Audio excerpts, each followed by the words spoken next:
Hello साथियों, भारतीय साक्षरता नियम 2023 में हम पढ़ रहे हैं धारा 59, जो कि भारतीय साक्षरता नियम 1872 की धारा 64 के समरूप है। किसके समरूप है?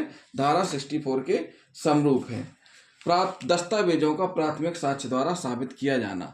दस्तावेजों का प्राथमिक साक्ष्य द्वारा साबित किया जाना। Proof of documents by primary evidence, जो लिखित रूप में है स्वतः लेख द्वारा साबित किया जाना चाहिए। जो लिखित रूप में है स्वतः कैसे साबित किया जाना चाहिए? लेख द्वारा साबित किया जाना चाहिए।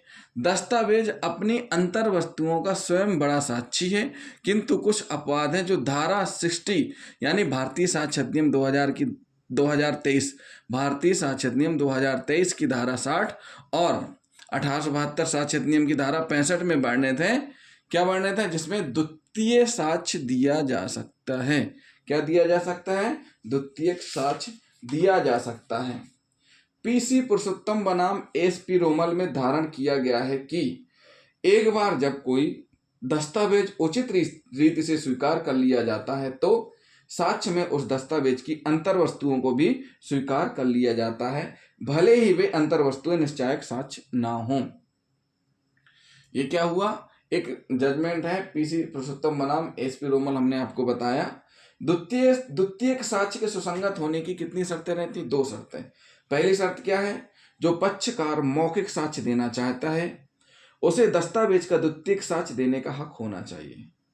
जो पक्षकार मौखिक साक्ष्य देना चाहता है उसको दस्तावेज का द्वितीय साक्ष्य देने का हक होना चाहिए।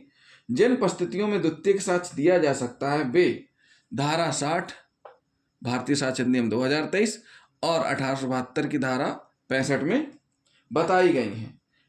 पॉइंट नंबर 2 क्या है इसका?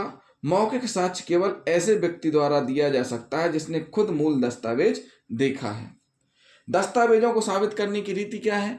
दस्तावेजों को जो साबित करने की रीति है वो क्या है? दस्तावेजों को साबित करने की रीति, किसी दस्तावेज की अंतर वस्तुओं को उस व्यक्ति के परीक्षण के द्वारा जिसने कि उस दस्तावेज को तैयार किया है साबित किया जा सकता है। मतलब किसी दस्तावेज की अंतर वस्तु को उस व्यक्ति के द्वारा साबित किया जा सकता है जिसने कि परीक्षण किया है या जिसने तैयार किया है। ऐसे परीक्षण के बिना किसी दस्तावेज को साक्ष्य में ग्राह्य नहीं किया जा सकता। ऐसे परीक्षण के बिना किसी दस्तावेज को साक्ष्य में ग्राह्य नहीं किया जा सकता। यदि कोई पक्षकार किसी दस्तावेज की अंतर वस्तु को साबित करना चाहता है तो उसके लिए यह आवश्यक है कि वह दस्तावेज को ही न्यायालय में पेश करे, क्योंकि दस्तावेज स्वयं में अपनी अंतर वस्तु का सबसे अच्छा सबूत होता है।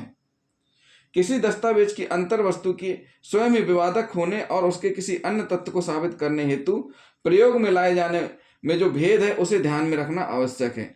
जब अंतर वस्तु स्वयं में विवादक हो तो दस्तावेज को ही पेश करना आवश्यक है, किंतु यदि उसका उपयोग किसी अन्य तत्व को साबित करने के लिए ही किया जाना अपेक्ष हो तो वह तथ्य अन्य साक्ष्य से भी साबित किया जा सकता है।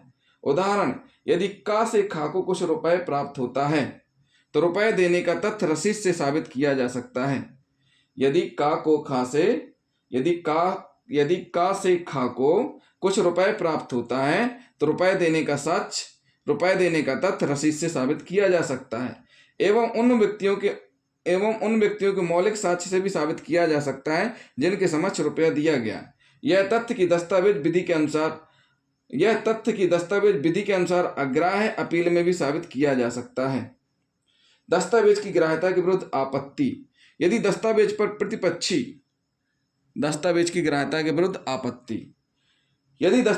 प्रतिपक्षी द्वारा किसी आपत्ति के बिना एग्जिबिट मार्क पड़ जाते हैं तो उसके बाद उसकी ग्राह्यता के विषय में कोई आपत्ति नहीं उठाई जा सकती है। क्या नहीं की जा सकती? ग्राह्यता के संबंध में कोई आपत्ति नहीं उठाई जा सकती है।